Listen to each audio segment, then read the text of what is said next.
Le revenu, c'est comme l'air sous les ailes de l'oiseau. Et ce serait un droit civique s'il y avait un revenu de base. Bienvenue sur Terre.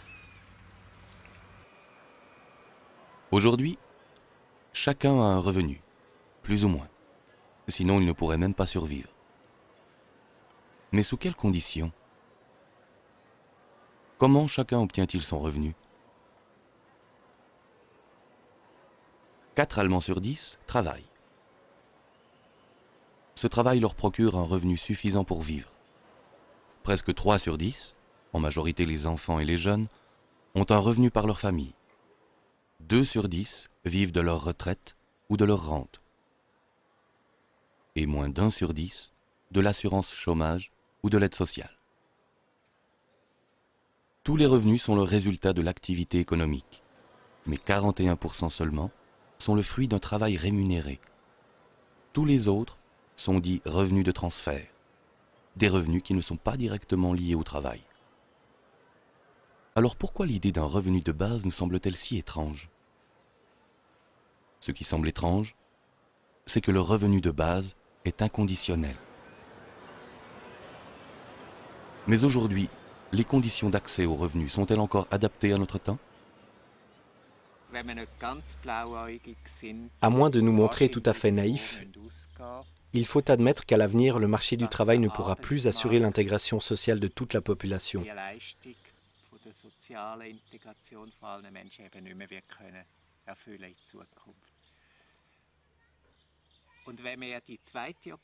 Cependant, en refusant l'alternative du revenu de base, nous sommes obligés de parier sur la croissance économique à n'importe quel prix.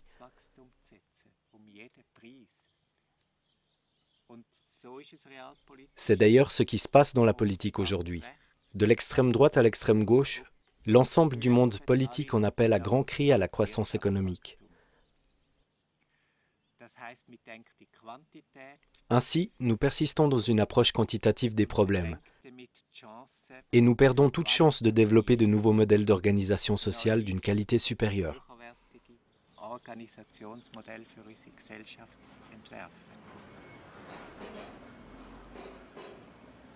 Aujourd'hui pourtant, croissance économique ne rime pas forcément avec création d'emplois. Sous le trait, c'est même plutôt le contraire. En revanche, il n'y a pas de croissance économique sans consommateurs avec un bon pouvoir d'achat. Autrement dit, il faut que les gens aient de l'argent en poche. Demandons à Klaus Wellershof, économiste en chef de l'une des plus grandes banques du monde, première en gestion de fortune, ce qu'il pense d'un revenu de base inconditionnel. Soutenir les populations sans poser de conditions, à la longue, c'est un principe qui, je pense, devra s'imposer. Mais il lui faudra tout d'abord affronter les nombreux droits et privilèges dont nous bénéficions aujourd'hui. Mais de quel droit pourrait-il bien s'agir? Du droit de préserver les places de travail, peut-être? Tous les politiciens le réclament. Mais pensent-ils vraiment au travail? Ou plutôt aux recettes fiscales? Ou bien s'agit-il de limiter le nombre de ceux qui vivent de l'aide sociale et pèsent sur le budget de l'État?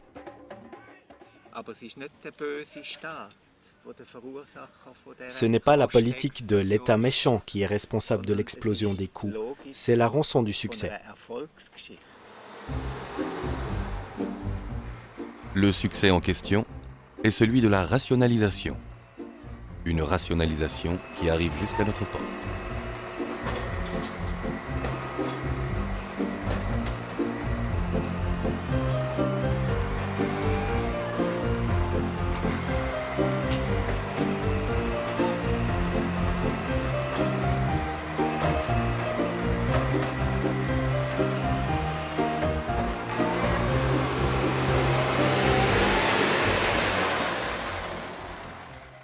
Et comment va continuer l'histoire de ce succès? C'est justement le sens de cette question. Elle se pose si on réfléchit aux revenus de base. Il existe différents modèles de revenus de base. Tous ces modèles se rejoignent dans la définition du réseau allemand pour le revenu de base. Elle comprend 4 critères.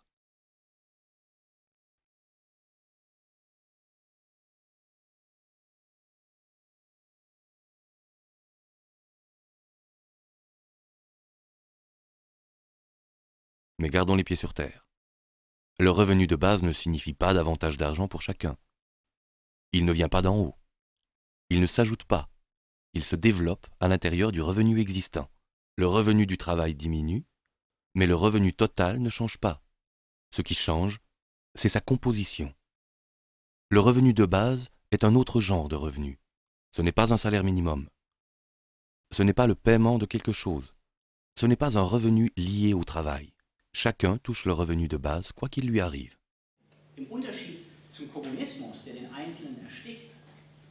Contrairement au communisme qui étouffe la personne et au libéralisme de marché qui cherche à l'isoler, le revenu de base lie la sécurité à une liberté maximale, pour que l'individu puisse devenir maître de ses choix. Le montant de cette garantie doit suffire pour pouvoir réellement refuser une activité rémunérée. La possibilité de refuser est une condition essentielle pour pouvoir négocier librement et à égalité.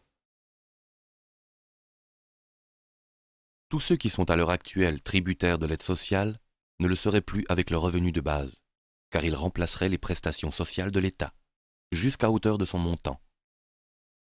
Ce n'est que dans le cas où des prestations sociales plus élevées que le revenu de base seraient nécessaires que la différence serait conservée. Seuls ceux qui ont aujourd'hui moins que le revenu de base auraient davantage d'argent en poche. Il s'agit d'abord des enfants et des jeunes, autrement dit des familles, ou alors des personnes ayant une retraite insuffisante. Il s'agit des travailleurs pauvres ou des indépendants qui s'appauvrissent en travaillant. Le revenu de base éradique la pauvreté et il stabilise les classes moyennes en les rassurant. Il supprime la peur des vieux jours. Ce n'est pas de l'argent que les uns donnent aux autres en leur faisant mauvaise conscience. Ce n'est pas une aide octroyée quand on est dans le besoin et dont on se sent redevable, mais une perspective, et pour tous. Le revenu de base ne part pas du principe que l'homme est bon. Il ne règle pas non plus tous les problèmes. Ce n'est pas une question d'argent, mais il donne à chacun la possibilité de trouver soi-même davantage de solutions.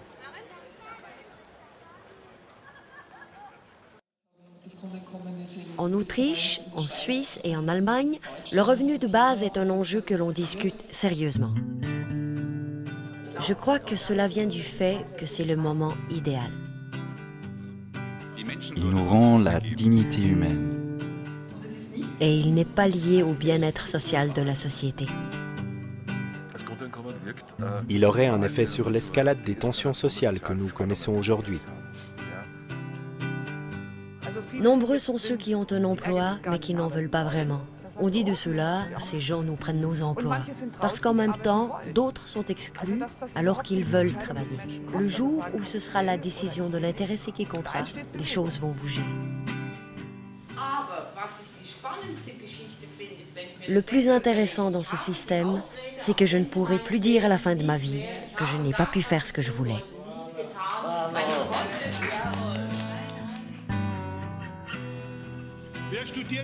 Qui étudie uniquement parce que ses parents le lui demandent? Dans quelle société voulons-nous vivre? Si vous ne vous posez pas ce genre de questions, vous pouvez tout de suite éteindre votre ordinateur. Il y aurait une floraison d'initiatives. Pour ma part, je suis sceptique. Je suis très sceptique. Parce que je pense que si ce revenu est mis à disposition, la motivation pour le travail et la performance vont baisser. Elles seront nulles. L'emploi rémunéré rend malade, parce que le temps permettant d'accomplir le travail est de plus en plus court. Ce qui peut se démontrer très simplement de manière empirique. Au fond, le revenu de base pose les fondements d'une société plus libre. C'est le plus important. Il nous libère de la dépendance salariale et crée plus d'autonomie. La question va se poser tôt ou tard. Comment est-ce qu'on finance tout ça? Parce que l'argent doit bien venir de quelque part. Je peux effectuer les calculs économiques nécessaires et je vous dis, ça marche. Le grand défi du revenu de base, c'est que chacun doit réapprendre à vivre. C'est ça l'essentiel. Et là, nous en sommes tout au début. Pas pour le financement. Le financement est acquis. La difficulté, c'est la liberté.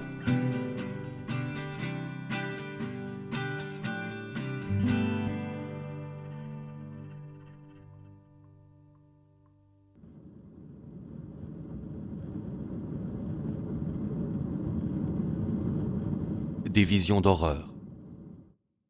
Le début du XXIe siècle n'en manque pas. Les journaux en sont pleins, et nous aussi. Le revenu de base n'est pas un thème abstrait qui nous renvoie au rôle de spectateur. C'est une question qui touche chacun, parce qu'avec ce revenu, chacun peut refuser de faire ce qu'il ne peut pas assumer, et ne faire que ce qu'il veut vraiment. Tout le monde resterait à la maison? Personne n'irait plus travailler? Tout s'arrêterait? Comme si c'était la grève? Et les cadres, en RTT permanente? Et le sens des responsabilités? Hors de vue? Plus personne ne rame? Plus personne ne bûche? Les universités désertes? Le revenu de base s'apprête-t-il toute motivation pour une qualification plus élevée? Pour entreprendre une formation supérieure?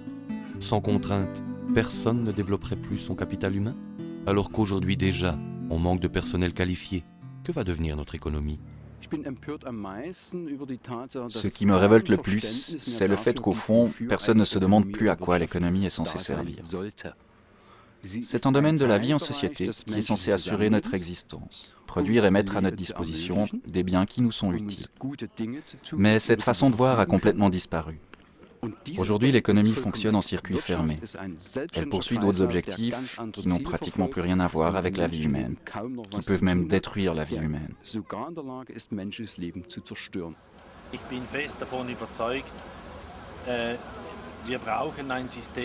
Malgré tout, j'en suis convaincu. Nous avons besoin d'un système qui récompense la performance, qui rémunère le travail bien fait.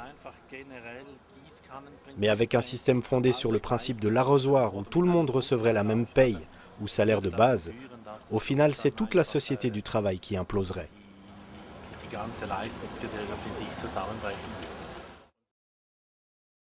Pour l'année 2001, les prestations payées en Allemagne. 56 milliards d'heures de travail rémunérées. Les prestations non payées, 96 milliards d'heures de travail à la maison, pour les enfants ou encore dans le cadre d'une activité bénévole. Un revenu de base n'empêcherait pas du tout la rémunération du travail. La question qui risque de se poser, c'est plutôt de savoir, dans les entreprises, comment diriger des collaborateurs qui ne se laissent plus discipliner aussi facilement par le besoin d'argent. Idem en politique. Comment gouverner des citoyens rendus plus indépendants grâce à leur revenu de base? Et comment est-ce qu'on se gouverne soi-même? Est-ce que vraiment tout le monde serait en train de bronzer? Avec une montagne d'ordures dans les rues? Les parcs, laissés au bon soin des retraités? Le revenu de base est-il suffisant pour corrompre la société du travail? Pour saper l'esprit d'indépendance? Le plaisir de la réussite? Est-ce que ce n'est pas l'ennui si tout le monde a déjà un revenu? C'est bon pour les 68ards et autres hippies qui prétendent que l'homme est bon par nature?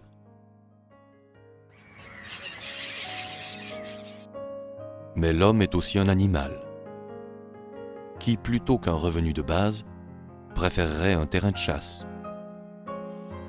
Attendons plutôt de voir ce que les nouveaux marchés vont nous rapporter. Dehors, devant la porte. C'est comme ça pour beaucoup de nos semblables qui ne peuvent passer à table. Le revenu de base rendrait-il les hommes plus proches? Ou bien creuserait-il encore plus le fossé de la société à deux vitesses? Pour les uns, les emplois lucratifs, une formation à prix d'or, la gestion sans entrave du capital, tandis que les autres s'arrangeraient avec le revenu de base, peuplant leur temps libre de rêves et de hobbies, tout en gagnant un petit supplément avec des boulots à 2 €, et ne seraient plus en travers du chemin pour les choses importantes.